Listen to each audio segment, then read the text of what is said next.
Hello, Mark. I'm Hellena. My student number is S044112. The speech title is Amy Purdy, Living Beyond Limits, and I'm a freshman in NCUE. If your life were a book and you were the author, how would you want your story to go? That's the question that changed my life forever. Growing up in a hot Las Vegas desert, all I wanted was to be free. I would daydream about traveling the world, living in a place where it snowed, and I would picture all of the stories that I would go on to tell. At the age of 19, the day after I graduated high school, I moved to a place where it snowed, and I became a massage therapist. With this job, all I needed were my hands and my massage table by my side, and I could go anywhere. For the first time in my life, I felt free, independent, and completely in control of my life.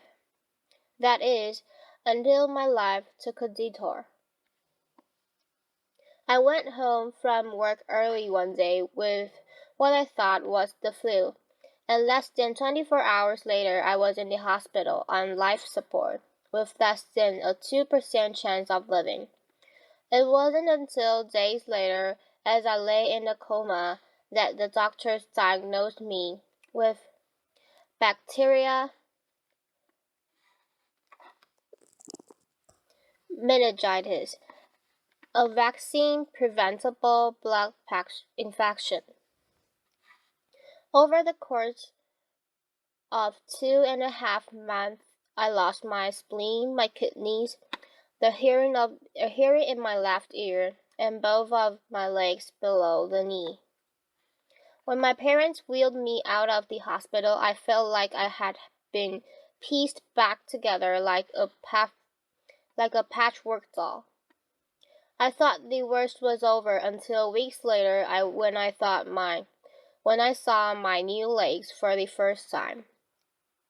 The calves were bulky blocks of metal with pipes bolted together for the ankles and a yellow rubber foot with a raised rubber line from the toe to the ankle to look like a vein.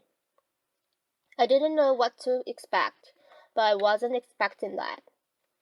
With my mom by my side and tears streaming down our faces, I strapped on these chunky legs and I stood up. They were so painful and so confining that all I could think was, how am I ever going to travel the world in these things? How was I ever going to live the life full of adventure and stories, as I always wanted? And how was I going to snowboard again? That day I went home. I crawled into bed, and this is what my life looked like for the next few months. Me passed out, escaping from reality, with my legs resting by my side. I was absolutely, physically, and emotionally broken. But I knew that in order to move forward, I had to let go of the old Amy and learn to embrace the new Amy. And that is when it dawned on me that I didn't have to be 5'5" anymore. I could be as tall as I wanted.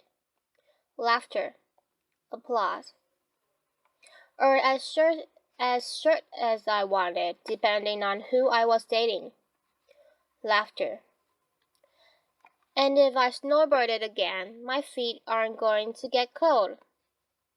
Laughter.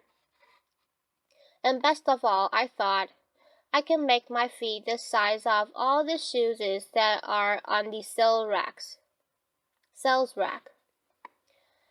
Laughter. And I did. So there were benefits here. It was this moment that I asked myself that life-defining question. If my life were a book and I were the author, how would I want the story to go? And I began to daydream. I daydreamed like I did as a little girl, and I imagined myself walking gracefully, helping other people through my journey and snowboarding again. And I didn't just see myself carving down a mountain of powder. I could actually feel it. I could feel the wind against my face and the beat of my racing heart as if it were happening in that very moment. And that is when a new chapter in my life began. 4 months later, I was backed up on a snowboard, although things didn't go quite as expected. My knees and my ankles wouldn't bend, and at one point, I dramatized all the skiers on the chair lift when I fell and my legs still attached to my snowboard. Laughter went flying down the mountain, and I was on the top of the mountain still. I was so shocked. I was just as shocked as everybody else, and I was so discouraged. But I knew that if I could find the right pair of feet, that I would be able to do this again. And this is when I learned that our borders and our obstacles can only do two things. 1. Stop us in our tracks, or 2. Force us to get creative. I did a year of research, still couldn't figure out what kind of legs to use, couldn't find any resources that could help me, so I decided to make a pair of myself. My leg maker and I put random parts together, and we made a pair of feet that I could snowboard in. As you can see, rusted bolts, rubber, wood, and neon pink duct tape. And yes, I can change my toenail polish. It was these legs and the best 20th birthday gift I could ever receive. A new kidney from my dad that allowed me to follow my dreams again. I started snowboarding. Then I went back to work. Then I went back to school. Then in 2005, I co-founded a nonprofit organization for youth and young adults with physical disabilities so they could get involved with action sports. From there, I had the opportunity to go to South Africa, where I helped to put shoes on thousands of children's feet so they could attend school. And just this past February, I won 2 back-to-back World Cup gold medals. Applause. Which made me the highest ranked adaptive female snowboarder in the world.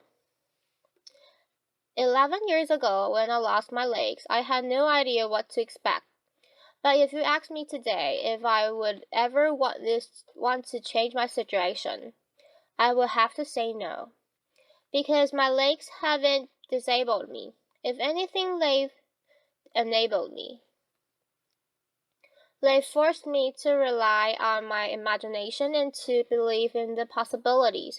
And that's why I believe that our imagination can be used as tools for breaking through borders. Because in our minds, we can do anything and we can be anything. It's believing in those dreams and facing our fears head on that allows us to live our lives beyond our limits. And although today is about innovation without borders, I have to say that in my life, innovation has only been possible because of my borders. I've learned that borders are where the actual ends, but also where the imagination and the stories begin. So the thought that I would like to challenge you with today is that maybe instead of looking at our challenges and our limitations as something negative or bad, we can begin to look at them as blessings, magnificent gifts that can be used to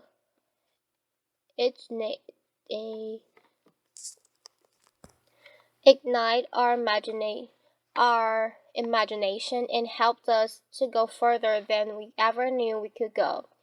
It's not about breaking down borders. It's about pushing off them and seeing what amazing places they might bring us.